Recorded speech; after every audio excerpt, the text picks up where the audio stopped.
is missing it, they can come back and view it. So, Tandy. Oops. Do you guys see my little Zoom bar at the top? Is that in the way? I lost one of my monitors today, so. It's not in the way, it's just covering up a search button, a search bar. Okay, well, will not let me. Oh, there it goes. Okay. Is that better? Okay. So we're recording, right, Tandy? We are. Wonderful. So today we're getting together so we can kind of dive into our Create Healthy Choices pantry and retail toolkits that we have available for you all as one of our PSE initiatives. We are going to hit on a couple things that we've hit on before, just as quick little refreshers, and then we're going to dive into some of the actual pieces of the curriculum. So if you don't already have the curriculum with you at your desk, like the hard copy, go ahead and grab that. Those were mailed out. I believe most of you probably got them last week. Thank you, Judy, for that. If you didn't happen to receive a copy of the curriculum, you can always pull it up on Canvas and then just let us know if you're still needing a hard copy. And I guess I probably should introduce myself first if we have some newer staff with us. I'm Janelle Van Kooten, and I am the SNAP-Ed Regional Specialist in the Northwest region and cover a few parts in the Southwest, including Grant County.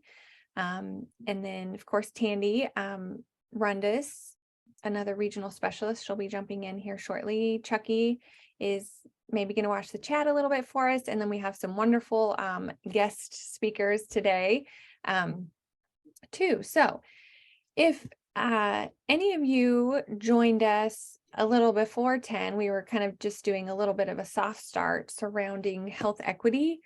And our questions were really just, what is health equity to you, or how do you describe health equity to your partners? Does it come up in conversations?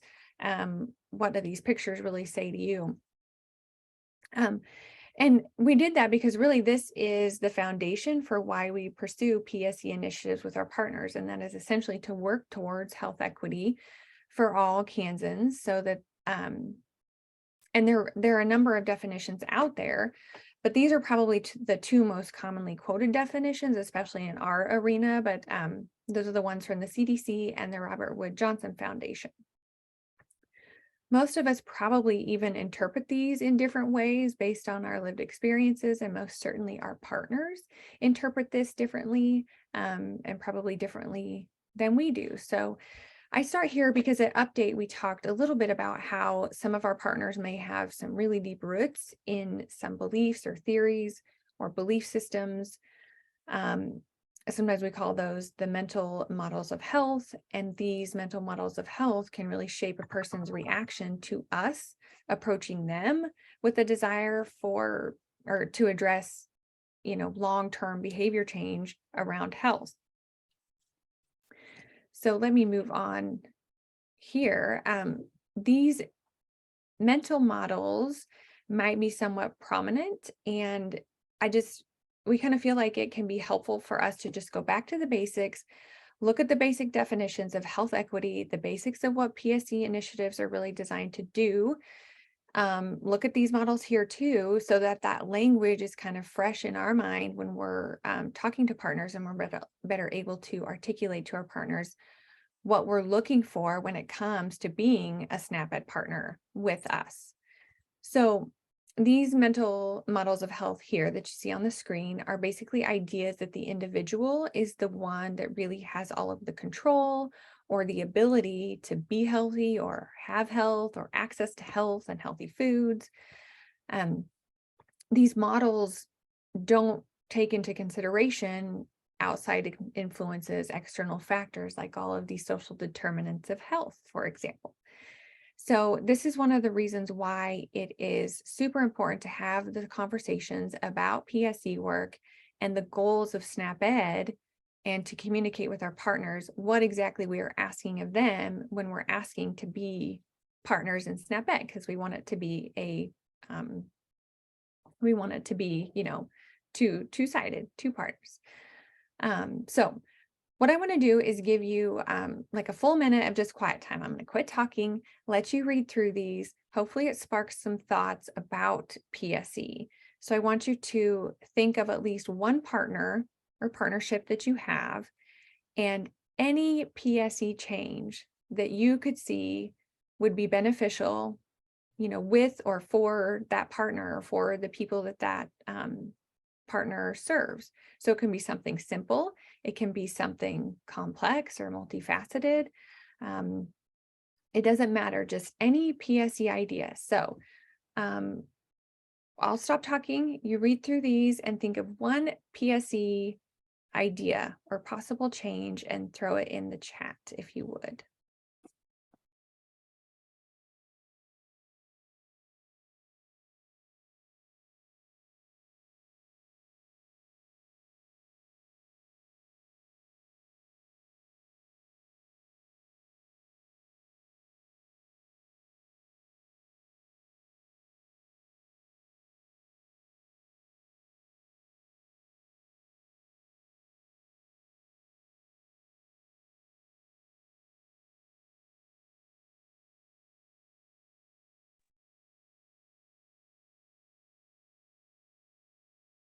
Janelle, do you want to tell me again what you want them to drop in chat, and I'll type it in chat too. Oh yeah, just any idea that they have for a PSE change. Like think of one particular partner that you have and any idea. I mean, it could be a big, hairy, audacious goal. It might be something that you feel like would take 8 years, or it might be something you think, hey, we could do this tomorrow. It's a change. It's somewhat easy. Any ideas?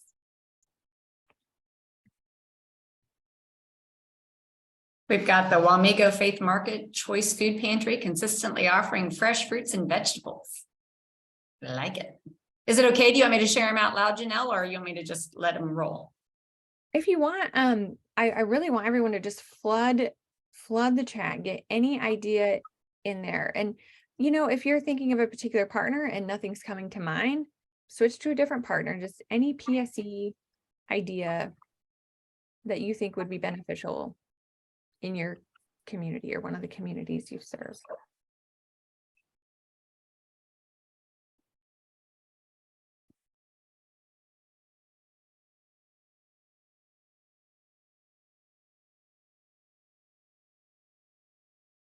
We're getting some ideas rolling in there.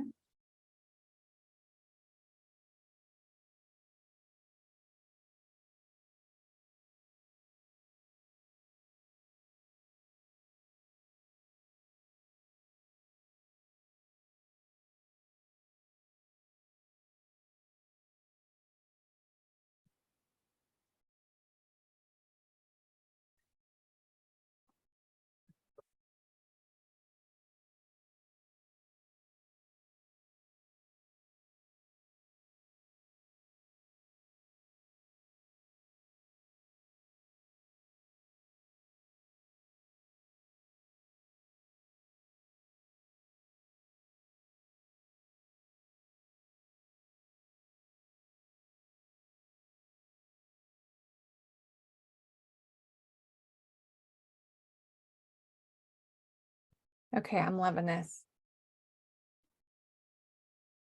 So hopefully you'll kind of look through the chat and just see all the different possibilities that are out there. I think we've hit pretty much every audience that we work with in these. There's produce, there's exercise, the ideas and opportunities that we have are diverse and expansive. So thank you guys. I appreciate you sharing that. So definitely go look through the chat and see all the different ideas, and hopefully those will kind of stay fresh as we go through some more of this information today. I know today we're kind of focusing in on pantries and retail, but the opportunities are very broad. So we're going to move on here to a little bit on our partnership agreement form. So we hope you're finding the new partnership agreement forms to be helpful in navigating those conversations with your partners.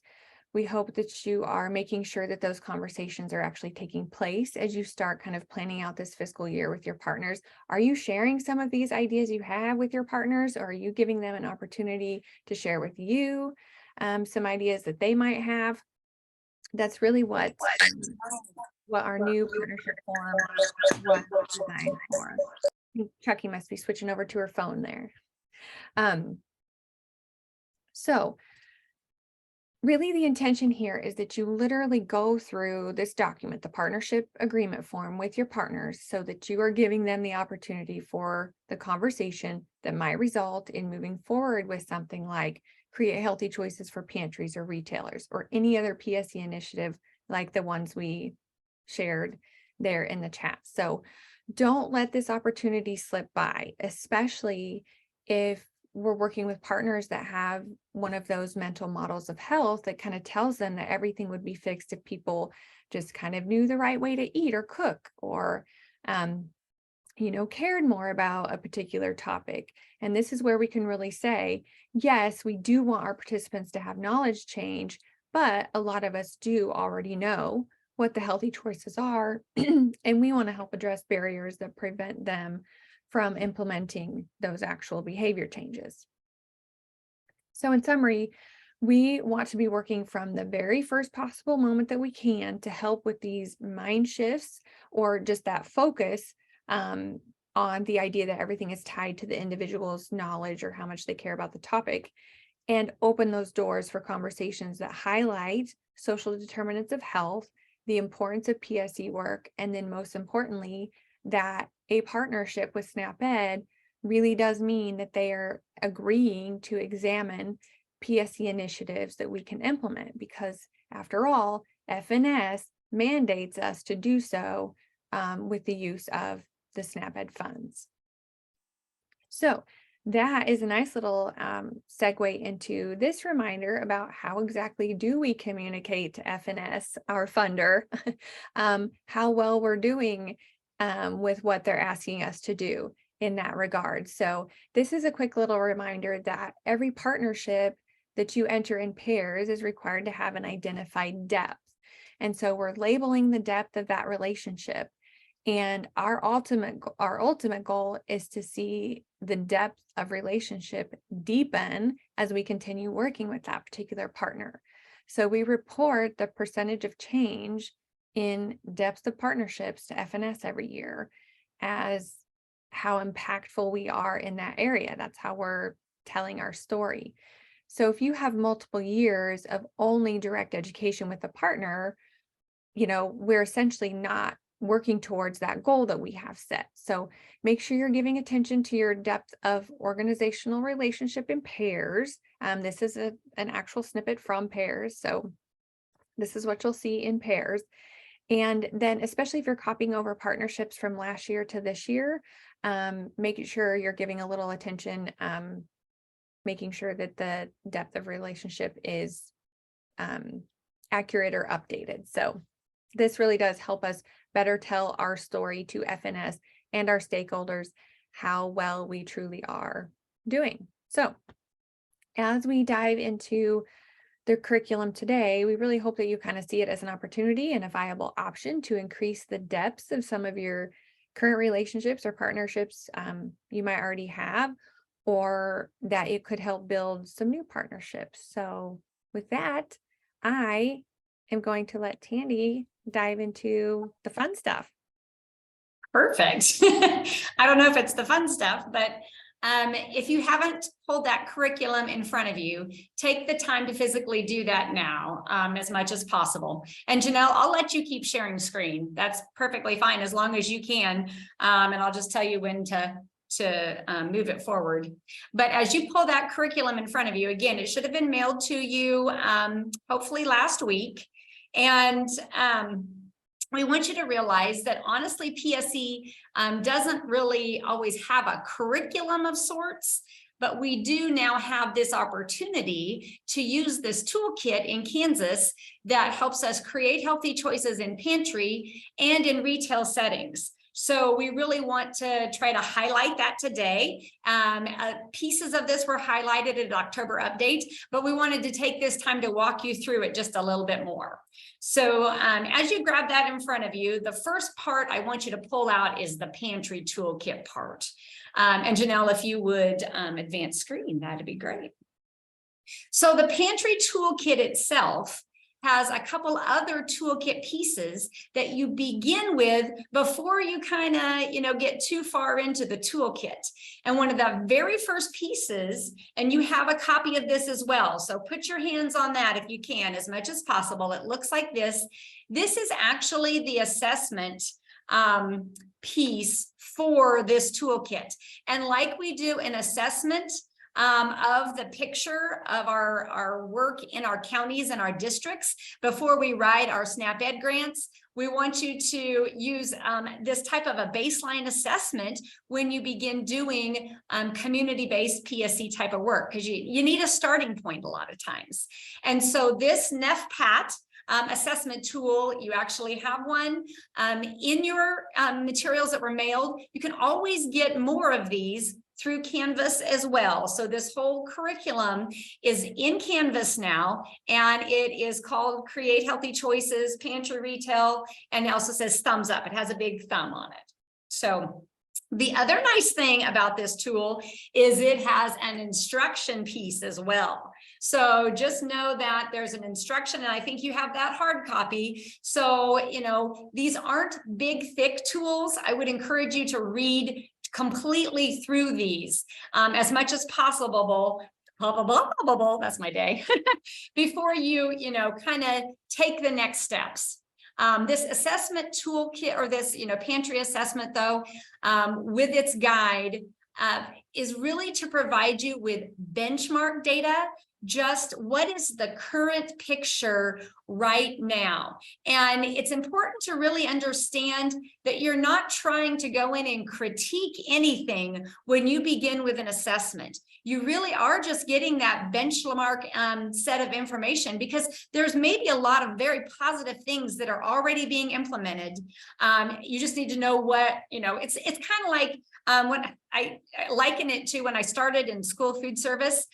I had no idea what was in my school food service pantry. I had to go do a baseline of everything that was in there before I knew what I was going to do next with menus or whatever. So it's just benchmark baseline information.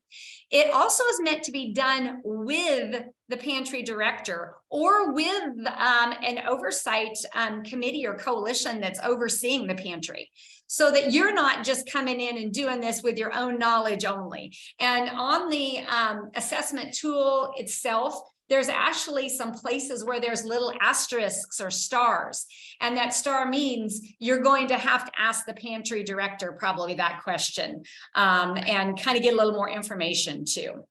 And then again, my next note is just really go into this process as you do this benchmark tool, not as a critique, and really helping that pantry director. And I think Julian will probably talk to this too, that you're not coming into the critique in any way. You're just really getting that baseline type of piece. So, all right. And Janelle, would you advance screen, please? All right. When you complete this assessment, you'll see on the very last page of it, it actually then gives you a score. So it's a tool that gives you, it's written, that it allows you to assess based on the different objectives that are part of the toolkit. It gives you a score when you're finished. You can use that score, again, not necessarily as a critique, but then as a benchmark for where you want to head next. You can also see by what I have on the screen that, say you have a score of maybe a 3 in objective 1, but you have a score of 8 in objective 2. So you can see you may not want to do as much with marking nudges If you have a great score under objective 2, it's when you have an area that's a lower score. And again, this is also not done in a vacuum. You take this score and you take this information and you work directly with that pantry director, because they also might say, we've got a good score here, but I want to do more. Or, this is something I've always wanted to do. And I know that we need to work here, but I also want to work here. So you're really getting that buy-in from them as well. And we'll see that when we talk about retail, getting that buy-in, as you know, is a huge connection that we want to see. Okay, next screen. Once you have a chance to have finished that document, then you see this is actually on page 9 of your toolkit. When you get into the toolkit, it's a pantry pick list.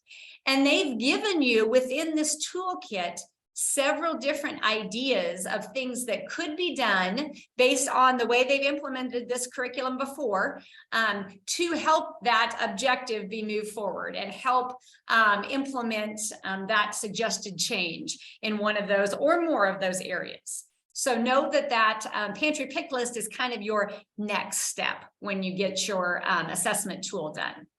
Next slide, Janelle. The other thing that we want you to know is this is a curriculum that dovetails really well with our Create Healthy Choices from Utah. You'll see as you review it, it's from Utah. There are some very specific directions in it about reach out to our so-and-so for this or that. That's really Utah based. Use that curriculum as this general piece. We have then graphics ourselves that you reach out to SnapEd Graphics for. So this shows you some of the resources once you kind of get into which objectives you've chosen. When you're looking at the nudges piece, that's objective 2. Shelf talkers and shelf educators can be important. We have those now through our SnapEd Graphics as well. And as well as some of these other pieces that are here too. So next slide actually even shows you, Janelle, what these are the ones that Judy has created using the information that Utah had, and then also co-branding it for us. So those pieces are there, and the order process for that is in Canvas as well. Next slide. I put this nutrition criteria slide in here.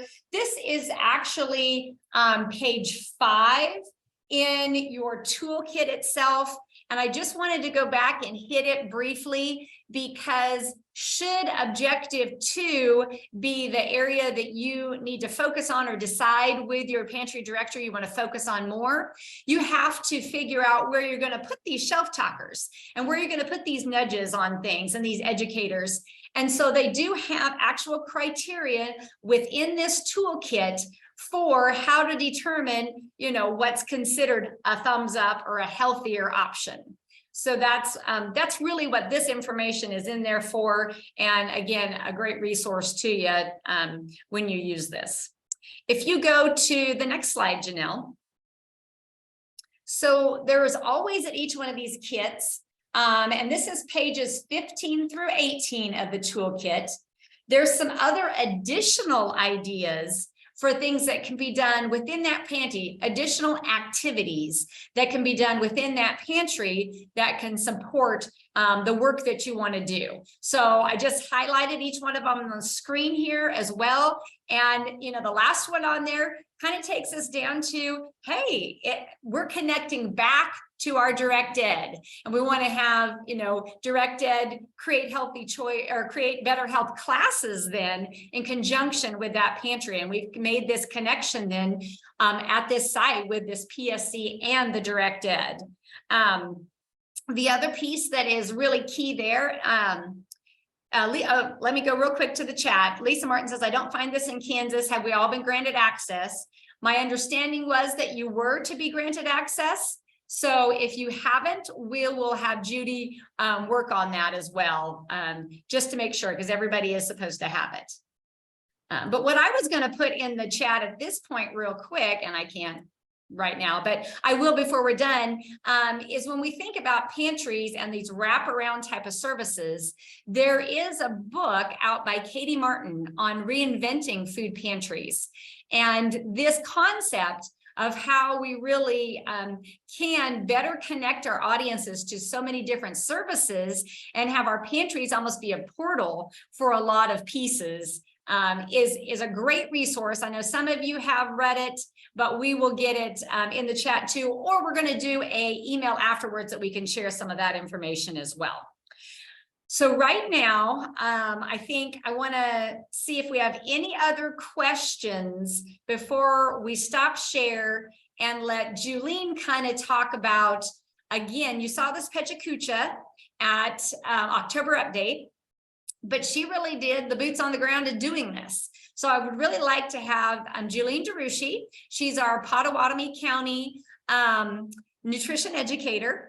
And Janelle, if you'd stop share, thank you. We'll let Julene share and kind of give us that overview again of how this worked and her challenges and her successes. And then we'll have a time to specifically ask questions about this curriculum. So go, Julene. All right, thank you very much for the opportunity to speak again about the work that I've been doing with the Wamego Faith Market.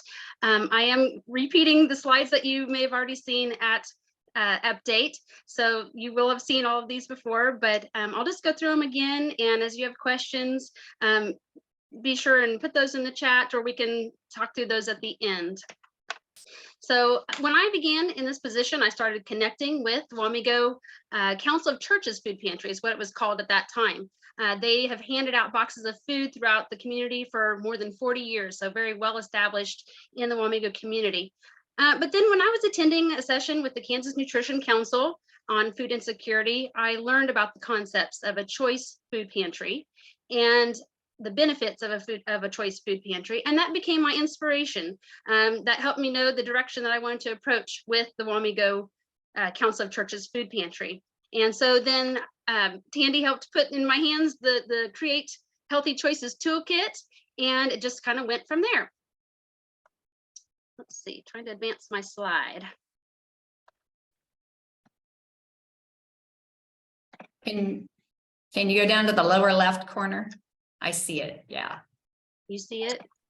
Yes, if you go down to your lower left, I think, and hover, you should have your advance. You're in your right, go left. Left.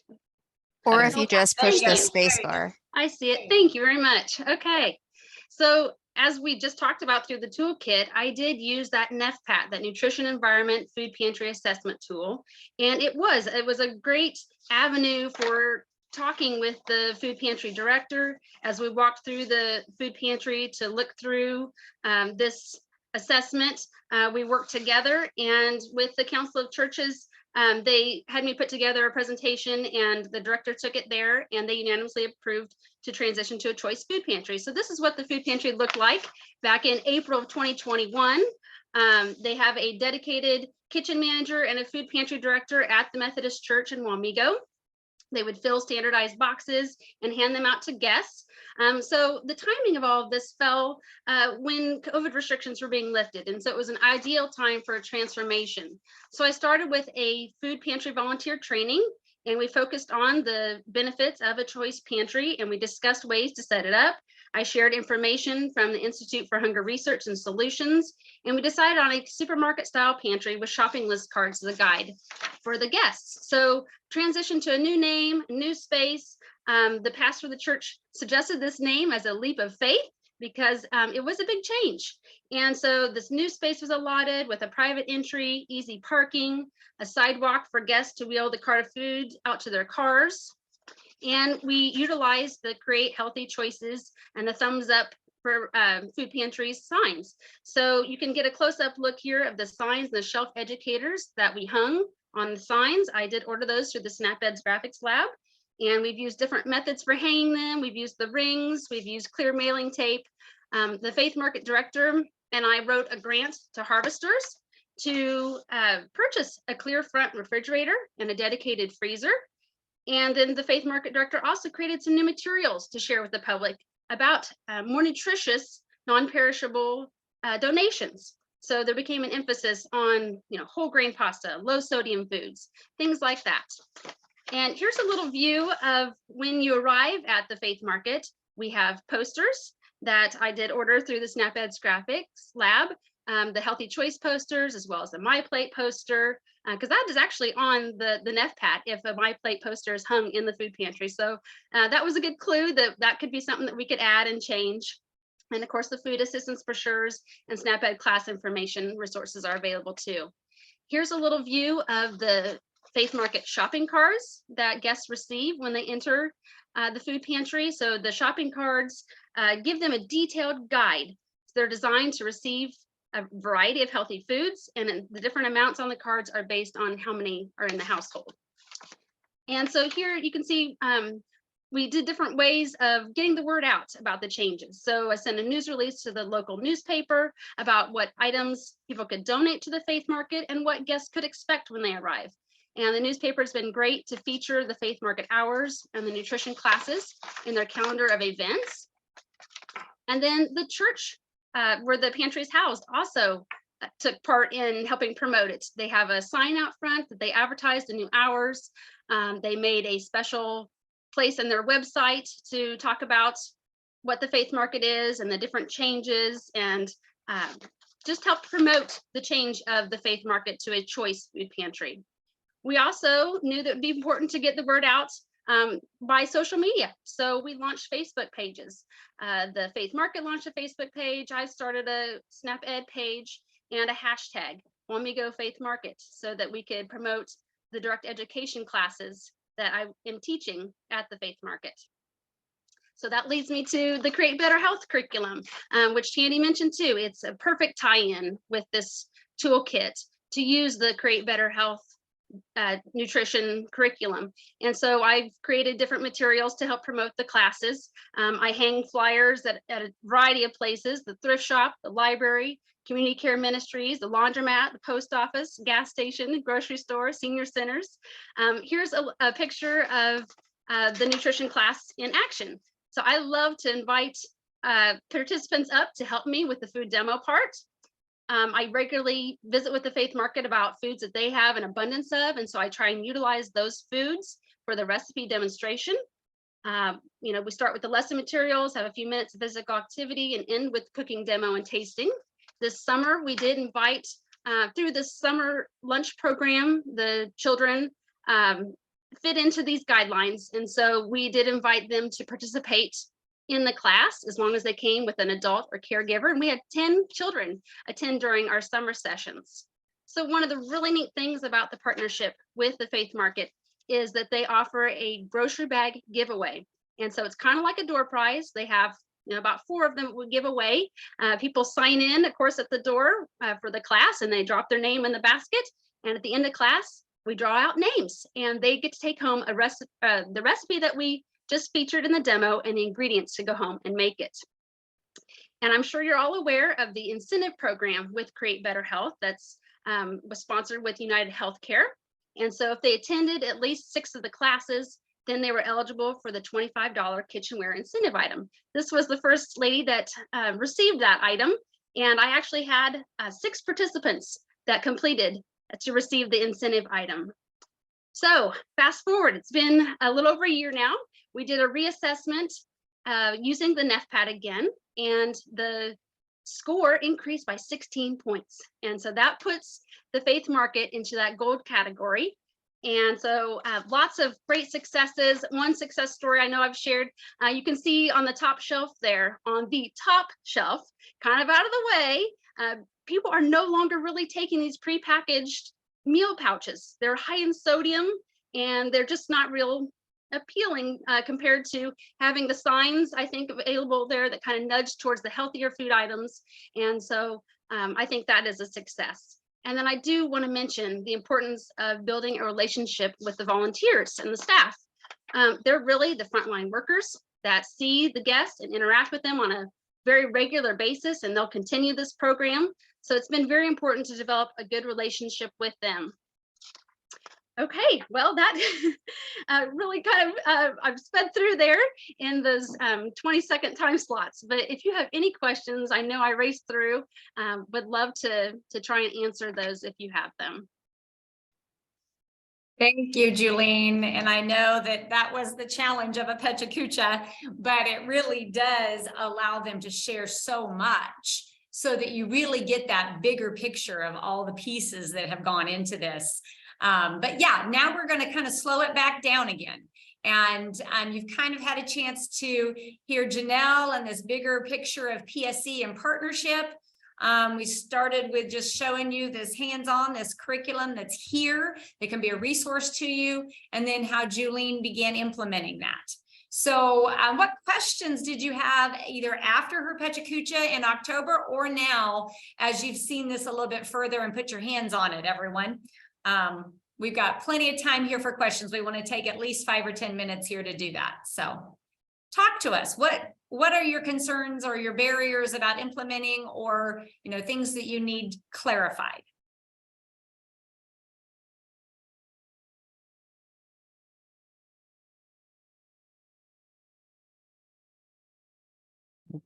Hello. Hi, Enrique. How's it going? I had a quick question. So we have a pantry in Douglas County that offers free choice already. However, I was curious to what the response is with the promotional materials and what the response is from that, if they found that positive and helpful when selecting their items. Because I could see here in Douglas County us implementing something like this with this pantry. However, they already offer a free choice, so it'd be maybe less work, but I don't know if that'd be worth the time to get the promotional materials and do the evaluation just for that part when the free choice is already available. I'll start and then, add to this, please, Julene. Enrique, I think it's definitely, you want to understand that this assessment tool, and there are 6 objective areas to be working on. And so, just because you already have choice doesn't mean that there aren't pieces that could be increased that, would, so instead of this pantry beginning, lower in that objective area, there may be very good there, but there may be pieces, as you see with this toolkit, connecting it to, like you said, I really think, increase it even more and make that choice even better, and really begin to look at also what's donated for choice purposes. I think there's a lot of potential, as it looks at a whole big picture. So Julene, thought process from you as well? Sure. I really think that those signs that are hung just kind of draw the eye. And I don't know that we receive a lot of verbal feedback or can't really measure feedback, I guess, other than the fact of what people are choosing. So, one of the benefits of a choice pantry is to reduce food waste. And I do think that it has been helpful to the food pantry staff to know what people are taking. And if they are taking more of those items that have the sign, that's helpful to them, and they can order food through harvesters or request that in donations, of what people are taking. And it's tended to be the more nutritious foods. I mean, people are taking less of those food pouches. And one of the volunteers whispered to me, she says, I really think that people understand that those are not as healthy. So, that just made me smile when she shared that with me. And I think, training the volunteers to visit with the clients about the healthy foods and pointing out those foods that have the signs, the shelf educators, the nudges, I think is helpful. I think yeah, go ahead. Was someone else going to share?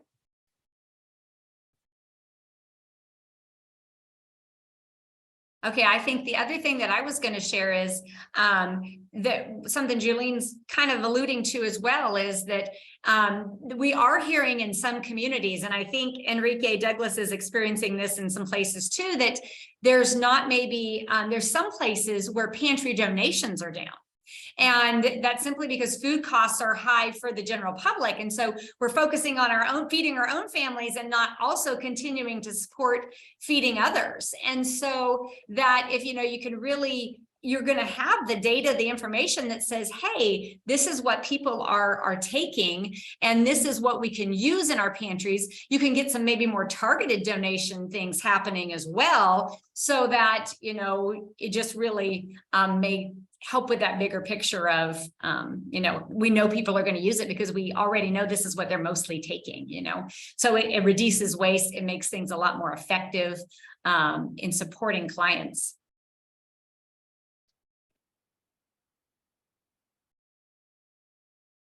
Other questions? Enrique, does that help at least say you should try? Yes, thank you so much.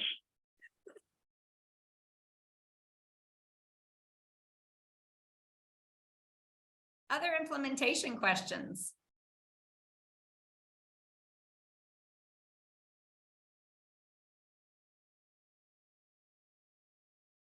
I think that I would highlight that this curriculum, as Julie mentioned, kind of beginning and end of her presentation, is that there isn't necessarily a set worker training in conjunction with the curriculum. She did kind of have to create those pieces herself. But I'm sure that she would, you know, if you reached out to her with some of those, she could share back kind of what she did share. But, you know, as we were starting, you know, and getting on, we can share these slides as well on our website. And a lot of the pieces that Janelle had in the first part of this training with that health equity, you know, slide and visual and those sorts of pieces could be part of your training for your volunteers as well.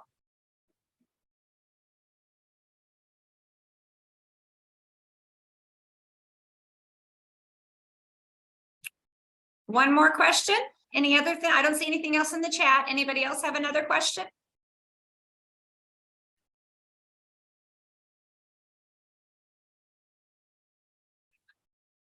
I would be remiss without, you know, with Sue Singh on here, without saying that there is also guidance for how to report this work in pairs.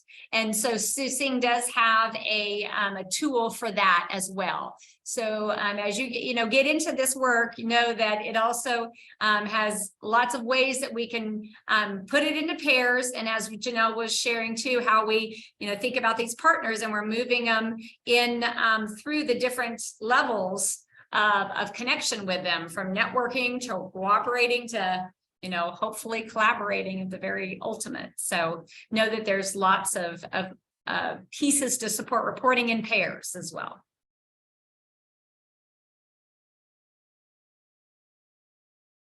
Julene, anything else you thought of to share? I will just share that I had a community group ask me about the Faith Market, and they wanted to tour the Faith Market and wanted me to visit with them about it. So we did set up a healthy food drive. And we had a healthy food drive evening and an evening where they came in for their group meeting, and I gave them a tour of the food pantry since it's changed. And I feel like that was very beneficial for them to be able to learn about what healthy donations are and how this fits into our community, and that once they've learned it, they can also share with others. So I think word of mouth is going to continue to help evolve this project throughout our community. Awesome. And Jennifer Zerker had put in asking if we should go through SnapEd graphics for printing and laminating, or do it in your local office. Because Julene was kind of one of our first people off the ground with this, as was Catherine.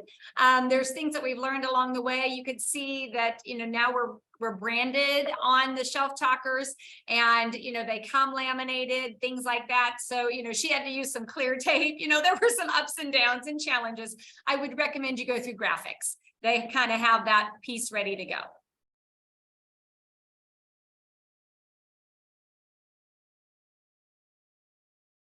And it even talks about in there, you know, in the toolkit, again, I would encourage you to understand this toolkit's not thick.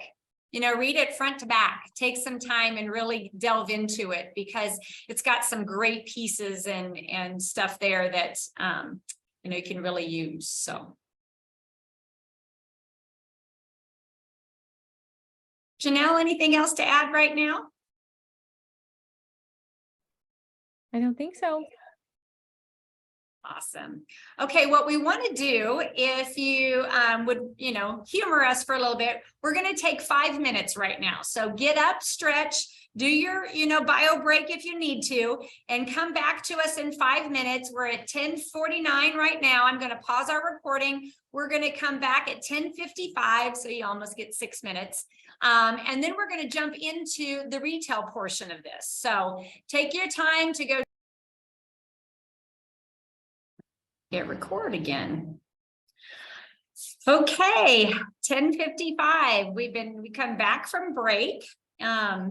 Hopefully you're all kind of coming back to us. If you get a chance, throw me a thumbs up so that I know you're back. Even if you're not, I'm probably going to go without you, but it looks like your face. Turn your video on and wave. well, that would work too. That's right. Good to have you all with us today. Perfect. Well, I would encourage you now to kind of dig a little deeper in that curriculum information that you received. So we're ready for the retail toolkit portion of this. And so there are 2 separate pieces, and this thumbs up for Healthy Choices retail also came in your mailing, hopefully about the same time last week. So Janelle, if you would go to the next slide. The retail toolkit also has several pieces in it as well. And I want to really highlight that as I was digging into the retail toolkit, it is definitely got a lot of pieces that are very Utah specific. So as it says something in there about, reach to the state office or something about a local level, know that that is, again, very Utah specific. We're taking this bigger picture of this when we look at it and when we use it. That to say that one of the first parts of the retail setting is to identify that target store. And as you identify that target store, this may be something that you are, yes, initially, reaching out. They haven't reached to you, but maybe someone has reached to you as well. That target store, though, for this type of work is I kind of see it in the picture there. It's that small corner store. This is meant to be that store that is probably a gas station, but it may be still the only store in quite a radius where people can buy food-based items. So you want to think about that. That's the type of store. We're looking at a store that's probably only 1 or 2 registers. Maybe it has a few more than that, but these are the types of retail settings that this curriculum is meant to really make a little bit more of a difference in. The other thing that's in the Utah information that's still kind of key to us too is you want to be sure that the store that you're looking at working with takes SNAP. So, that is one of kind of the first steps. If someone's reached to you and they want to do some of this type of work, one of the first things you want to ask is, do you take SNAP EBT? That's probably going to be your first step before you even go into any of the rest of these pieces, is making sure that that is core and is available to this corner store. So just know that and think that through. The next piece that I have on the slide is a store manager interview. We don't actually have the store manager interview piece in our materials that you've received. But that store manager interview is really something you're going to be just doing in that interaction. You don't, you want to go in and you want to really take the time to get to know that manager and support the fact that you might have some things that could help them, provide maybe some additional offerings, maybe some additional traffic through their store. You just kind of start that conversation with them to really kind of see if this might be, something they're interested in. You walk in and you're working with a store you think might be a good option for this, and you're getting a brick wall. It's not, that's your store manager interview. You're realizing that, there maybe needs to be a little bit more conversation over time.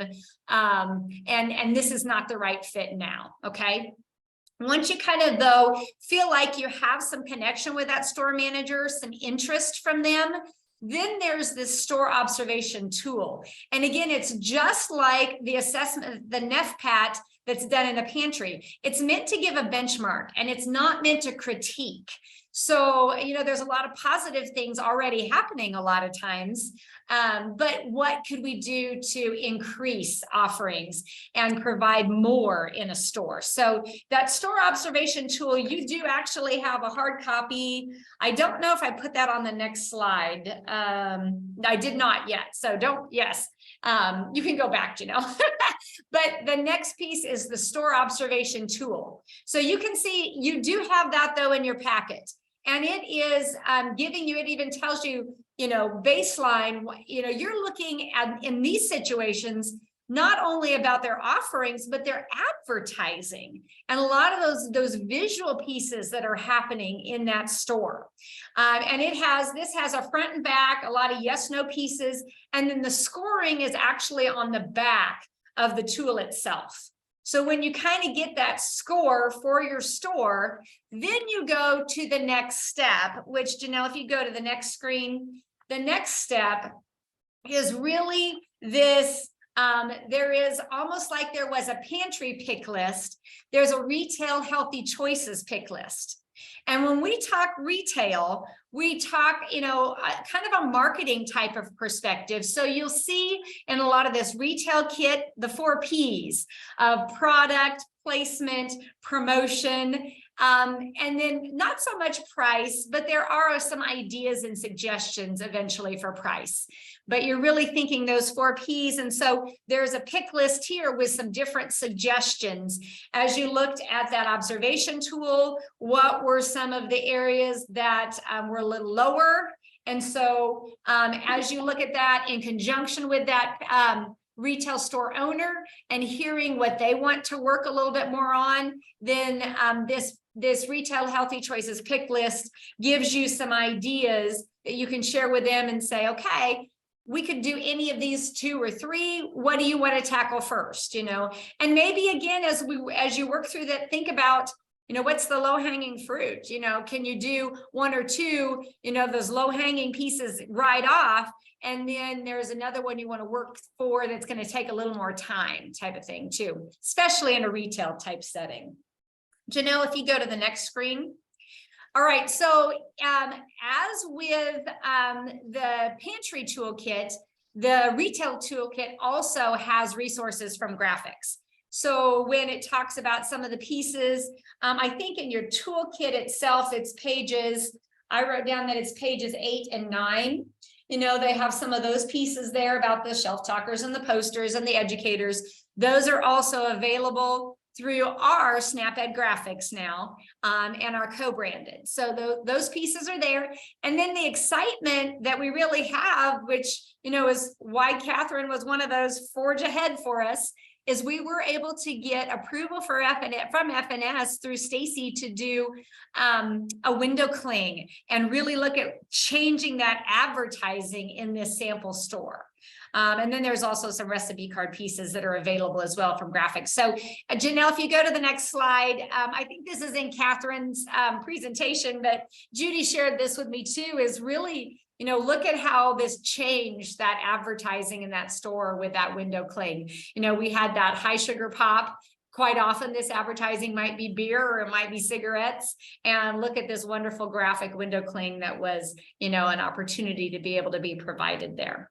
Next slide, Janelle, is that this toolkit then also has additional supports and ideas, just like in the previous toolkit. So page 10 in the toolkit and on talks a little bit more in depth under those 4 Ps of promotion, price, placement, and product. So some additional pieces that really can be implemented, ideas for that, and ways you can really work with this retailer and with the clientele. If anybody implemented Stock Healthy, Shop Healthy in the past, a lot of Stock Healthy, Shop Healthy really, you got some of that feedback from who's walking in the door too. And, what did they want to see? Because, your corner store, it's a leap of faith sometimes for them to take and put, eggs or milk or something that's, it has that shelf stable lifespan, and they don't want to put it in there and nobody buy it. So there's a lot of connection that you need to continue to make with the clientele that walk in the door here every day too in a retail setting, which Catherine, let's go to the next slide. Catherine Pinto is our extension agent for SNAP-Ed and FNEP in the Wildcat Extension District. And she really jumped into this retail work. And I really appreciate her being willing to try this with J&D Meat Market there. And so Catherine, we'll stop sharing and let you share your PechaKucha pieces. And then we'll open it up for questions as well. So Wonderful. Let me know when you are seeing the presentation. we see it now. Okay, wonderful. So I am Catherine Pinto. Like Tandy said, I serve the Wildcat Extension District, which is Crawford, Labette, Montgomery, and Wilson County. But today we're going to be talking about Create Healthy Choices Retail, specifically using Pathways funds for Montgomery County. So two of our local coalitions applied for Pathways funding together and decided to focus on healthy retail. And so they kind of let that grant sit unattended for the first year. And then they reached out to Extension and said, hey, we need some help. And so our FACTS team identified me and Holly, which I think she's on here. She is our food safety, food preservation, nutrition FACTS agent.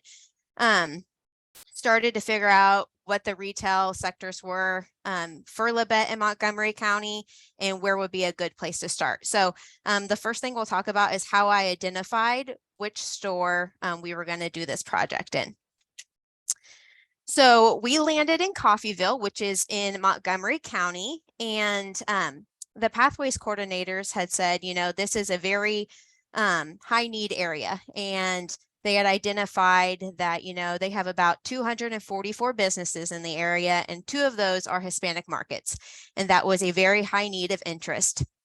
And so out of 2 of them, there wasn't like a bajillion of them. So that kind of narrowed down our identifying a store a little bit more. But we wanted to kind of dig in a little bit more and see, they told us what the need was, but looking at the data a little bit more from a SNAP-Ed standpoint. So just a couple stats, I'm not going to drag these on forever, but the red line on both of these graphs represents Montgomery County, which is where Coffeyville is. And the first graph is the percentage of their population that are at or below 185% the federal poverty line, so well over Kansas and the United States. And then the second graph is the percent of those households mentioned before that receive SNAP. And so both of the Hispanic markets in Coffeyville, they did accept SNAP. So that was one thing that didn't really help on identifying which market would be best, just knowing that we could work and the work is needed in both of those markets. Another couple sad stats. Coffeyville is a star, but as you see, the whole county is all the same shade. And so that first graph is children ages 10 to 17 that are considered overweight or obese from those families mentioned in the graph before. So the ones that are at or below 185% the federal poverty line. So all of Montgomery County, including Coffeyville, is almost over 40%. And then those that are at a healthy weight, that are adults 18 and over, are under 31%. So just those few stats was enough for me and Holly to say, hey, we need to go talk to these markets and partner with these Pathways coordinators because there is some serious work that needs to be done. And this is a space that we can help them.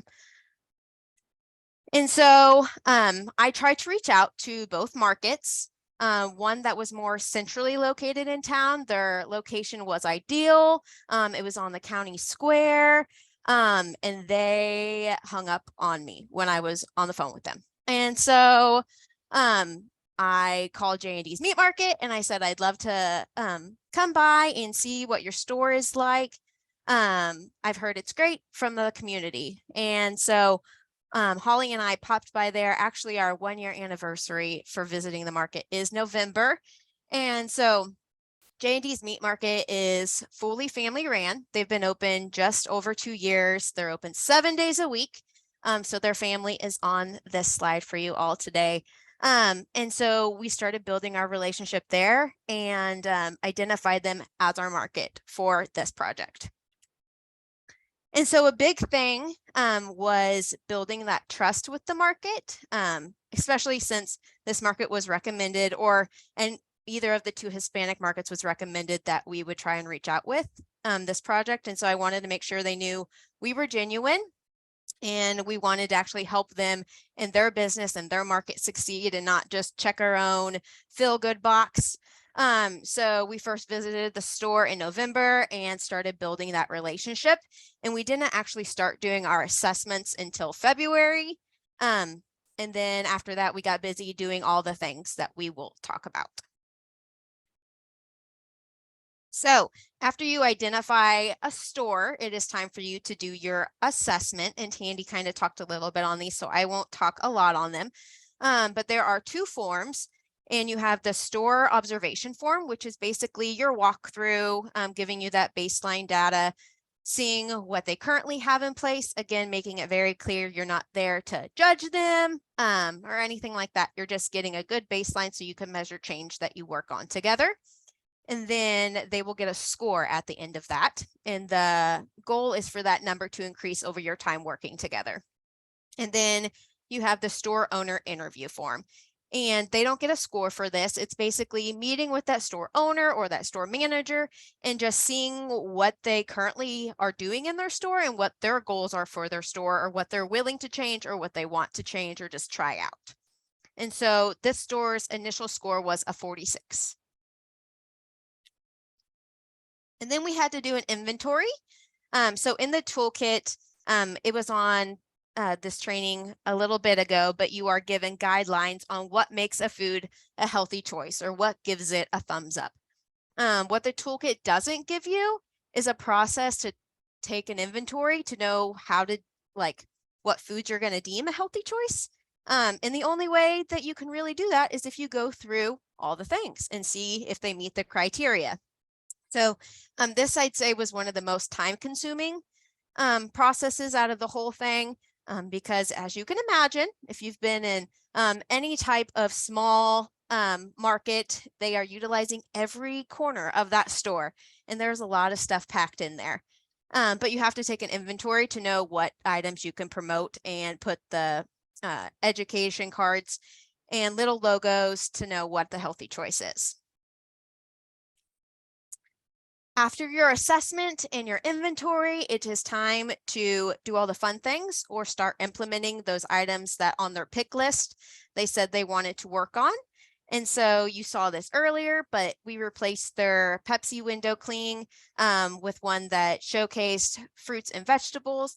Their name doesn't allude to them selling anything other than meat. It's J&D's Meat Market. And so we wanted them to know that they have a very, very large variety of fresh produce inside. And so we wanted to make sure we highlighted that. As far as placement, they had their water on the floor. And so we made sure it was moved eye level on their shelf with some education on why water is a healthy choice. They have a lot of dried bulk bean bins, say that 10 times fast, in their store. And so big thing was they know how to prepare them, but how to prepare them healthier. And so we wanted to make sure we provided them some tools on, you know, not just how to prepare them, but the best way to do so for health reasons. All of their cards were provided in English and Spanish. This market, upon walking through and seeing it for the first time, this was one of the first pictures. He still had some of his handmade signs up, but all his signs were done by hand by him in English and Spanish. And I asked him, you know, do you have both languages for a reason? What's your clientele like? And he said, you know, he has, it's pretty a 50-50 split.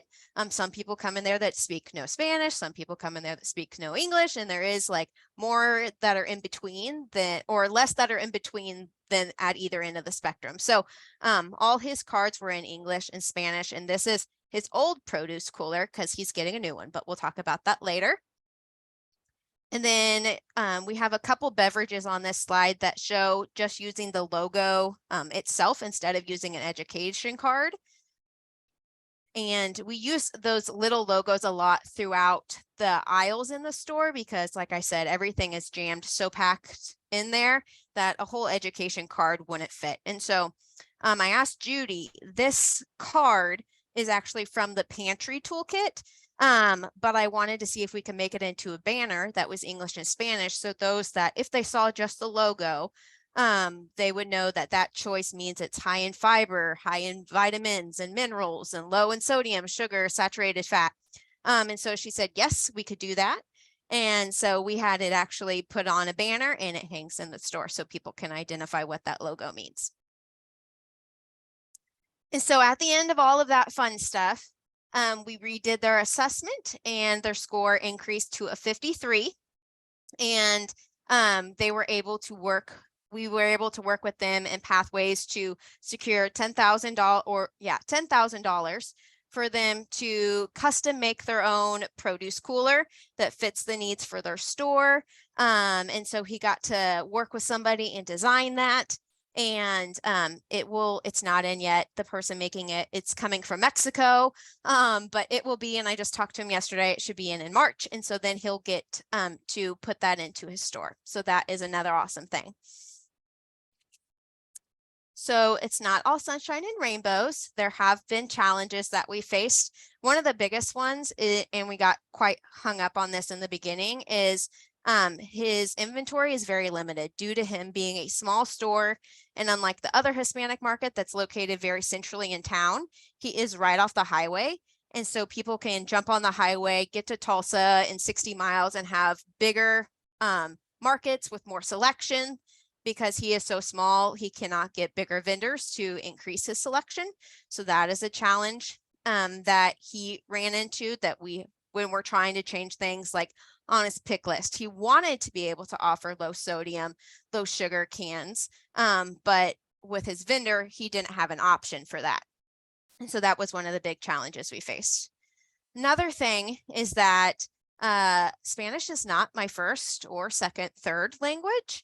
And so when you're working with someone that you do not share the same native language, there are going to be challenges.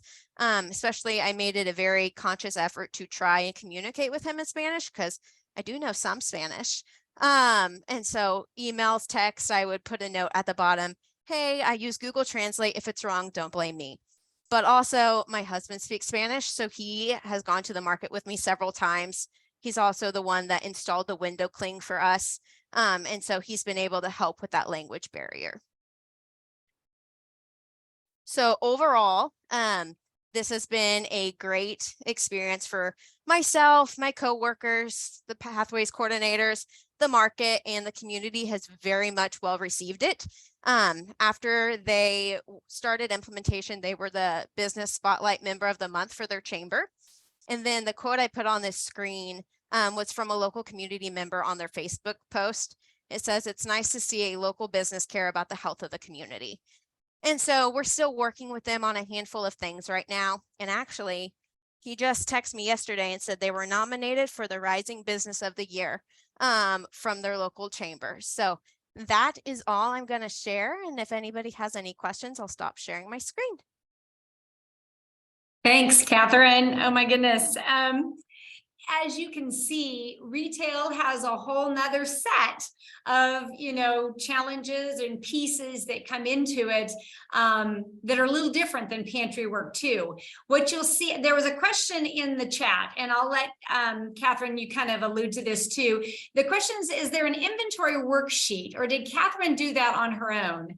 And I want to first show you in your curriculum that you want to look at pages 6, 7, and 8, because there is guidance in the curriculum, just like there was in pantry, of what, is a healthy choice, and it's on a per serving basis. So there is actually that support in the curriculum itself, but there's not like an actual inventory page that you write it down on. So Catherine, do you want to talk about that process? Yeah, let me find this page in the toolkit real quick that we used. And I also, as she's looking for that, it looks like I misspoke. I did not think you had access to the store owner interview. And it sounds like you all received that in your kit. So that is wonderful. And we'll make sure that's also in Canvas too. Be sure that that is something you're using even before you do that observation tool, that if you've got access to the interview, that's wonderful. So go ahead, Catherine. So on page 6 and 7, it looks like this. So I just created an Excel sheet that had each one of those categories and criteria. And then we walked up and down every single aisle, looking at every single product in the store.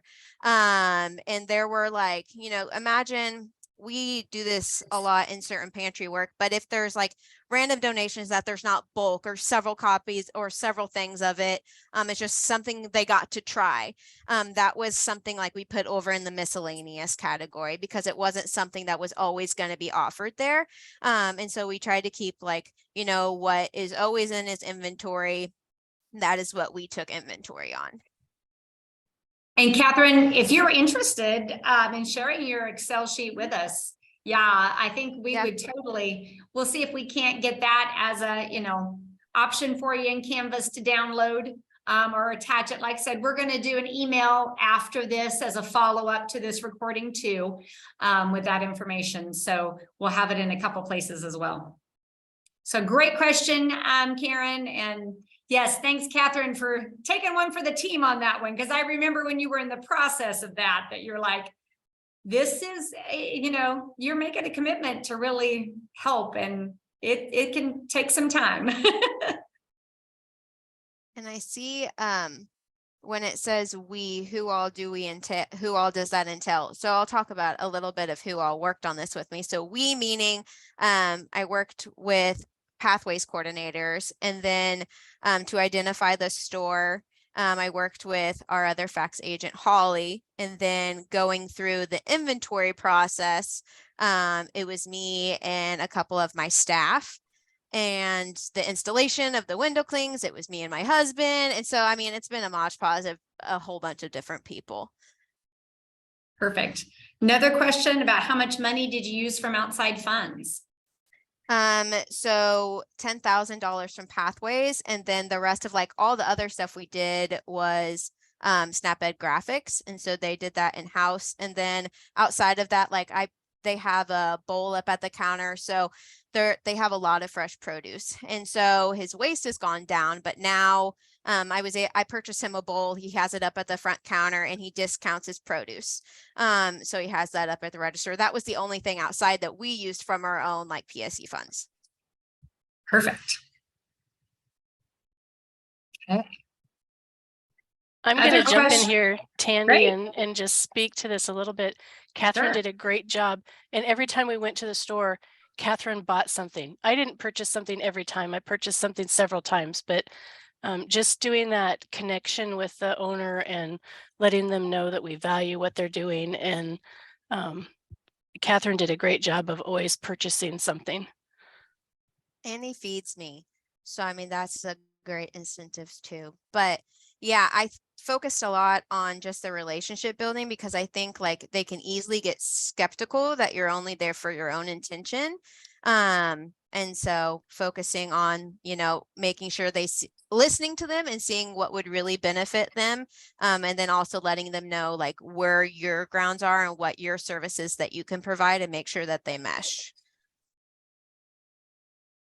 Yes. And Holly, thanks for sharing that. That's not something that is specifically maybe in this toolkit, but that's a takeaway from Stock Healthy, Shop Healthy, and some of those other things we've done in retail before is, yes, actually, letting that market know that you're going to buy things from them and, you're supporting them when you're there. And that was a great point. So,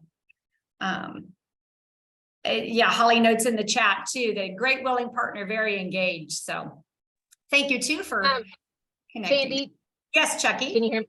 Sorry, I'm sorry for my internet going in and out while I was driving there too, guys. I know it's distracting when that happens, but Catherine, I wondered if you'd had any, as we start working towards parity and making sure that we're connecting with as many of our underrepresented audiences as possible, are you finding it Are you finding this an opportunity to also build with direct education, or maybe at least getting to know your that sector of community where you could possibly build some direct education as well as we continue? So often our programming goes the other way, where we do direct ed and then do PSC, but this one is nice where it's starting with the PSC. So I'm curious about your thoughts on that. Yeah, so we had talked about it, and I've provided them the state class flyers and a lot of just different education stuff to have in the store. And then I promote our classes that we have going on in that community. So right now we don't have any specific for that store, but I market our classes in the area there. Perfect. Thank you. There is a question in the chat from Karen Jones. How much time are you going to give them in the future? So how is this working as you're moving forward with this work? Yeah. And so the agreement that I think I can't remember which agreement is, but it was a year commitment. And so we did our 6 month in July, meeting them November's a year. So we still have a few months. And so their location is about an hour and 40 minutes away from my office that I'm stationed in primarily most of the time. And so I typically try to make it there or touch base with him at least once a month. But we do have a pretty regular relationship now. And so, yesterday, he just texted me a screenshot of them getting nominated for that business spotlight. And so the line of communication is open. I feel like it's very clear that he knows that we're people he can reach out to whenever he is feeling the need. But I make an effort to at least once a month either stop by or contact them. Great. Thank you for sharing that. Other questions for Catherine? Some implementation-based questions.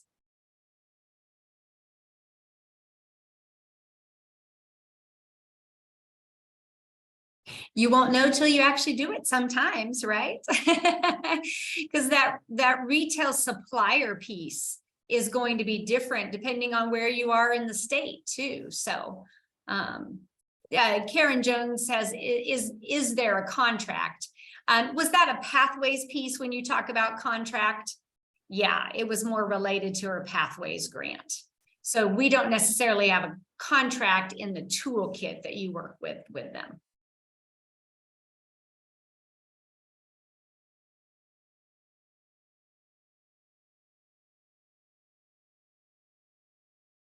All right, well, Catherine will still be on, so you can come back as you keep processing this. I'm going to let Janelle reshare as we kind of come back together to kind of finish up some of the pieces that we want to do with you today. And again, there'll be some emails back out that'll hopefully have some additional resources, and this is one of them. So as you think about, like, as we kind of come full circle, and Janelle was talking about, this initial connection to that we're hearing from FNS. We've been hearing as we, saw these presentations today too, and we're hearing as we have Stacy out in our management evaluations too, is we want to see this connection, and we want things to not live, in silos. We want to have direct education, but we also want to connect it then to PSC as well. And vice versa. There are, like Chucky's mentioning, there's going to be times when we may start with PSE, and we may start in this retail setting and then connect to some direct education down the road.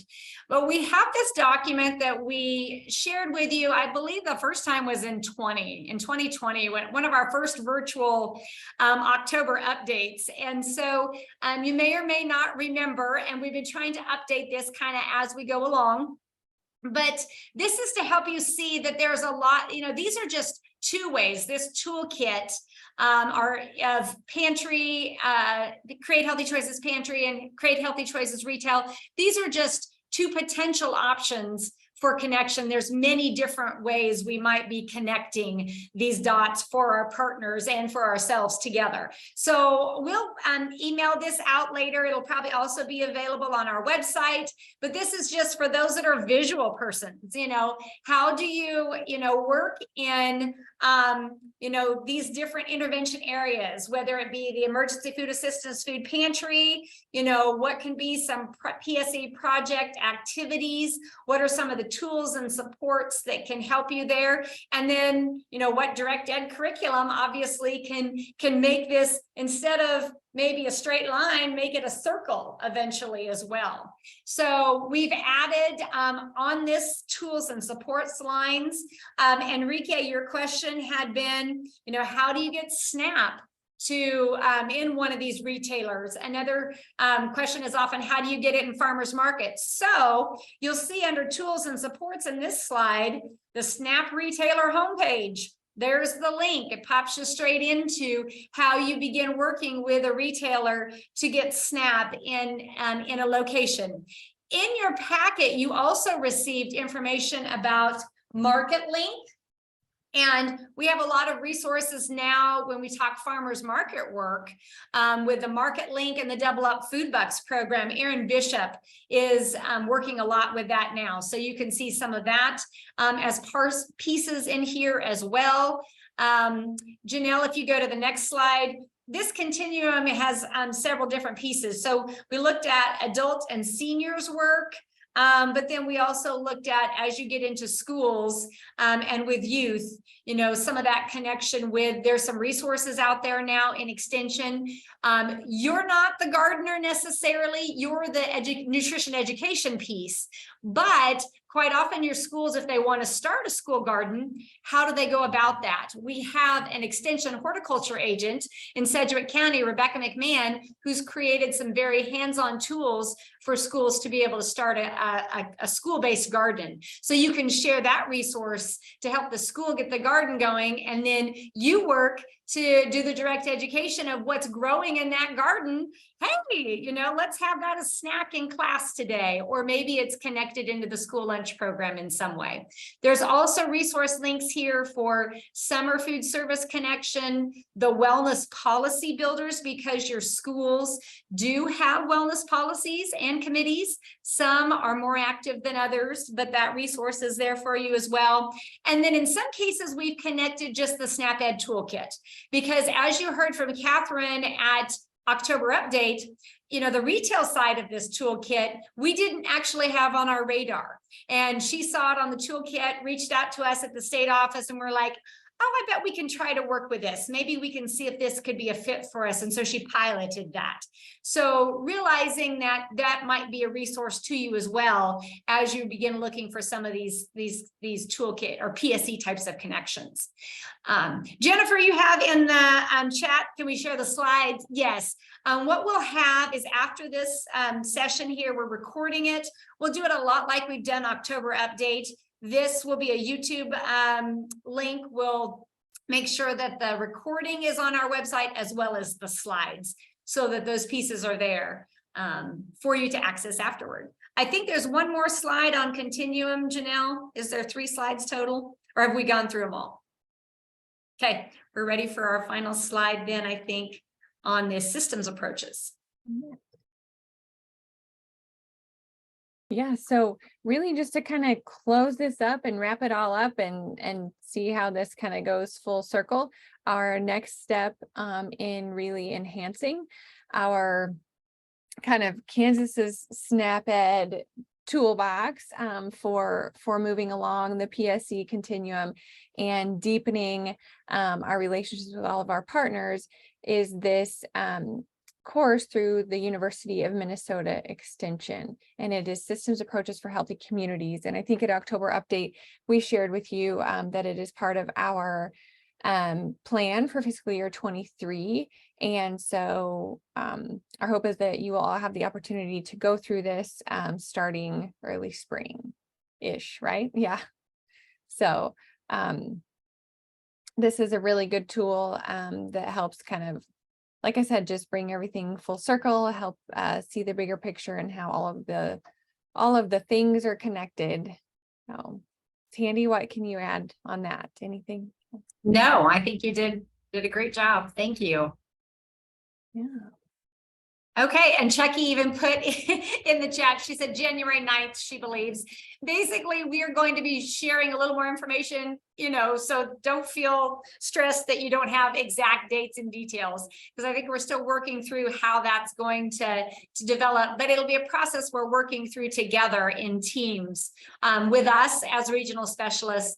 But as Chucky mentioned, we're thinking January is a time frame that we can really get this working for you. So be looking for more of that, and we'll be looking to do some of it in January and February here. So you know what? We actually we're ahead of schedule a little bit. We allowed 2 hours for this. So kind of given a chance as you've been sitting, thinking through, I think we've got most of the questions from the chat, but anything else that's come up as you've been thinking and you've been listening?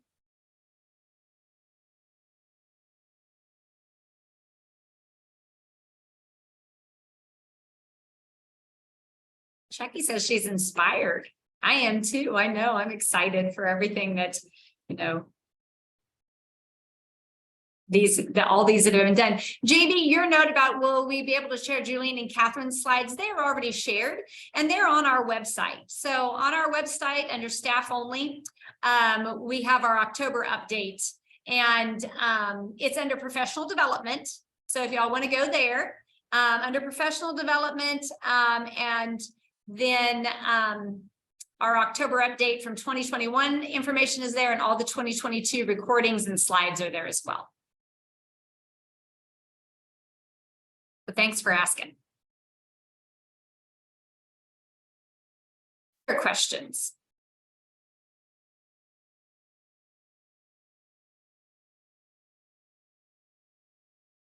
Lori says PSC seems to be a great way to start. She loves it. All right, well, I'm going to stop